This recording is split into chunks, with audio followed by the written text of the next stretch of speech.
Hello everyone, welcome back to our channel অসমী। আহক আজি আপোনালোকক লৈ যাওঁ টিয়কৰ কলিয়াপানীত অৱস্থিত আউনিআটি শাখা সত্ৰলৈ, যাক কলিয়াপানী আউনিআটি মঠ বুলিও জনা যায়। এই সত্ৰখনৰ ইতিহাস শংকৰদেৱ আৰু মাধৱদেৱৰ সময়ৰ পৰাই পৰিগণিত। এই সত্ৰৰ মূল উদ্দেশ্য হৈছে ভক্তিৰ মাধ্যমেৰে ধৰ্মীয় শিক্ষা আৰু সাংস্কৃতিক বিকাশ সাধন কৰা। আমি আচলতে ভাদ মাহৰ প্ৰথম দিনাই সত্ৰলৈ গৈছিলোঁ আৰু যিহেতু প্ৰথম দিন হোৱাৰ বাবে চাগে মানুহৰ ভিৰ বহুত কম আছিল। সত্ৰত সোমাই প্ৰথমে আমি চাকি জ্বলালোঁ আৰু যিহেতু প্ৰায় ৩-৪ মান বজাত গৈছিলোঁ, সেয়েহে মণিকোঠৰ দুৱাৰো বন্ধ আছিল। কিন্তু যিয়ে নহওক আমি তাত ধুনীয়াকৈ সেৱা জনালোঁ আৰু সত্ৰৰ প্ৰাকৃতিক সৌন্দৰ্য উপভোগ কৰিলোঁ।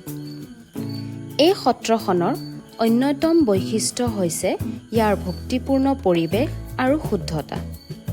এই সত্ৰই অসমীয়া বৈষ্ণৱ সংস্কৃতি আৰু ঐতিহ্যৰ সংৰক্ষণ আৰু প্ৰচাৰত গুৰুত্বপূৰ্ণ ভূমিকা পালন কৰি আহিছে।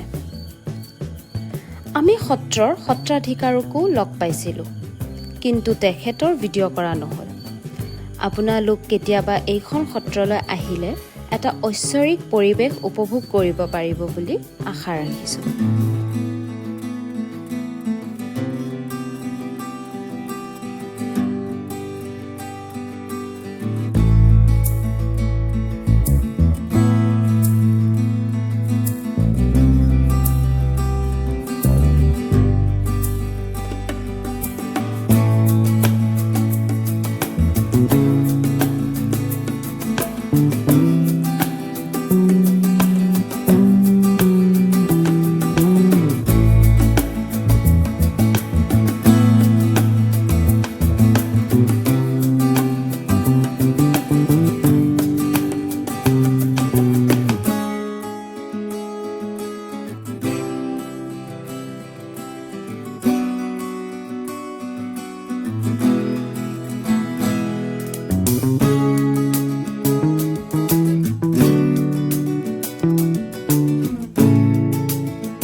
আৰু যদি আপোনালোকে আমাৰ ভিডিঅ'টো চাই ভাল পাইছে, তেনেহ'লে লাইক, শ্বেয়াৰ, কমেণ্ট আৰু ছাবস্ক্ৰাইব কৰিবলৈ নাপাহৰিব। Thank U.